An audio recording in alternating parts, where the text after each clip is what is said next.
Hi, my name is Emily. I'm a teen librarian at the New Orleans Public Library, and I want to talk to y'all a little bit about police brutality, racial profiling, and activism. So it's been on the news a lot and on social media lately.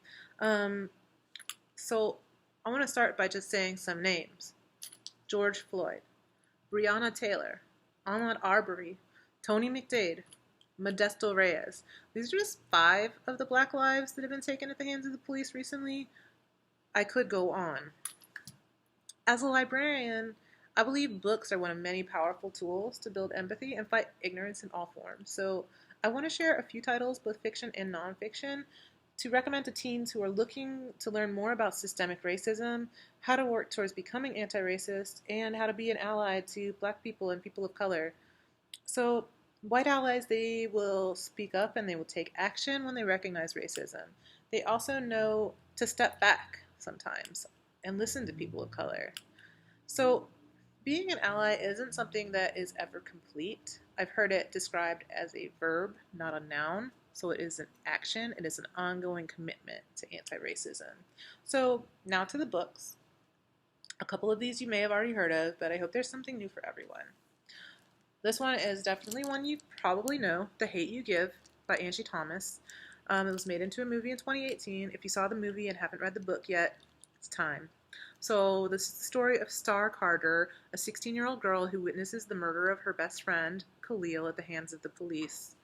She, in the aftermath, struggles with all kinds of issues around race and class and culture, and her neighborhood erupts into protests, and she needs to figure out what to do. This is the story of a girl coming into her own power under the most difficult of circumstances. So if you haven't read it yet, now is the time. Second book I've got for you is called AllAmerican Boys.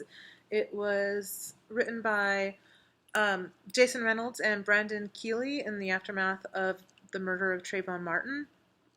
So they wrote this in two voices, one black, one white.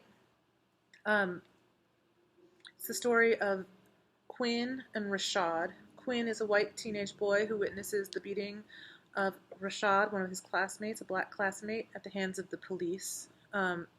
They suspect him wrongfully of shoplifting and assault. So after he witnesses that terrible crime, he has to question his perceptions of the police, of race, and his own role in all of it. On the other hand, Rashad wakes up and he is in the hospital bed and all of a sudden realizes that he has become famous overnight. He has become the hashtag in a rallying cry against police brutality. It's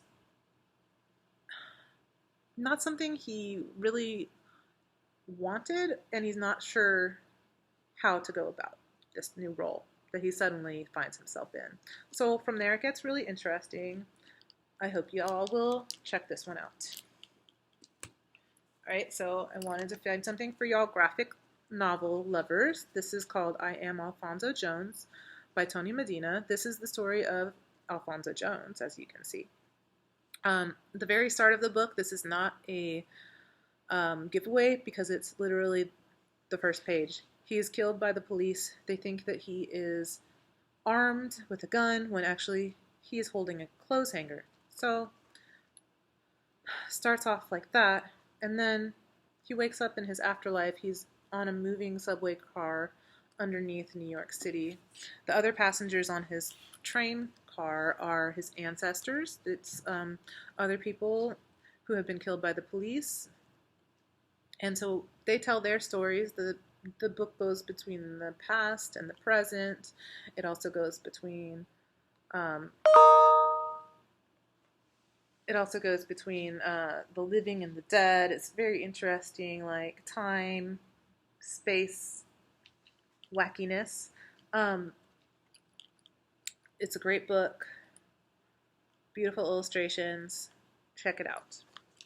All right, now we're going to go on to nonfiction. This is racial profiling, everyday inequalities. This was written by Allison Marie Benke. So people, they make judgments about others based on physical cues, like all of the time. And this can be life altering, especially when these judgments lead to assumptions based on race. So that's why I wanted to recommend this book. She explores the history of racial profiling and how it has contributed to racial inequality throughout history, starting with slavery and going all the way to today. So, racial profiling, it can affect where you live, it can affect your education, it can affect whether you get arrested, and after you get arrested, whether or not you'll be incarcerated, just all kinds of stuff, how much money you'll make. And obviously, it's also a great factor in in police brutality. So these are important issues for allies to be aware of because without critical examination, we may unintentionally be perpetuating these behaviors ourselves. So pick this book up, learn something.